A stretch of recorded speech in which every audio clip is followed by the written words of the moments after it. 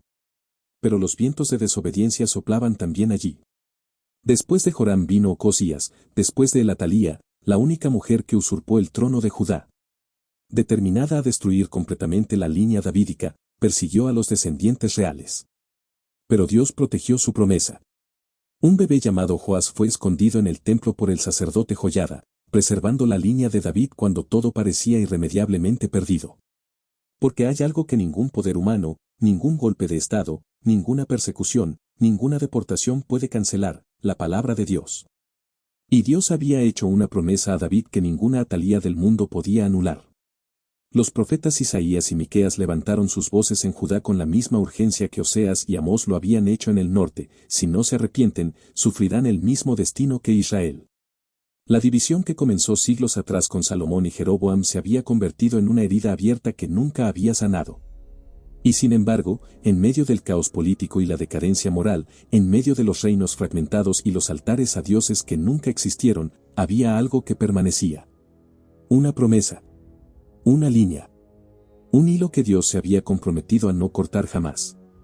La línea de David seguiría. Y de esa línea, en el tiempo señalado, nacería alguien diferente a todos los reyes que habían existido antes. Alguien que no vendría a gobernar solo sobre Judá ni solo sobre Israel. Alguien cuyo reino no estaría definido por geografía ni por fronteras políticas ni por el resultado de ninguna batalla humana. El reino del norte desapareció. El reino del sur iría al exilio. Jerusalén sería saqueada y el templo destruido. El pueblo sería esparcido entre las naciones. Y todo eso ocurrió exactamente como los profetas lo habían advertido. Pero también ocurrirá lo que prometieron después del juicio. La restauración. El regreso. El rey que vendría no a dividir sino a unir, no a dominar por la fuerza sino a gobernar con justicia, misericordia y verdad eterna. La historia de Israel dividido no es solo historia antigua. Es el espejo más honesto que existe de lo que ocurre cuando un pueblo, una nación, una institución, una persona, abandona su fundamento y busca sustitutos para lo que solo la fidelidad verdadera puede proveer. Y las señales de ese mismo patrón están visibles hoy, en las noticias, en los conflictos, en las tensiones del Oriente Medio, en la geopolítica global, para cualquiera que esté prestando atención. Comparte este video con alguien que necesite entender por qué la historia bíblica no es solo el pasado. Dale like si llegaste hasta aquí. Y suscríbete a Fe Total porque cada semana vamos más profundo en las conexiones que los medios convencionales nunca hacen. Esto es Fe Total, y recuerda, las señales están ahí, pero pocos están mirando.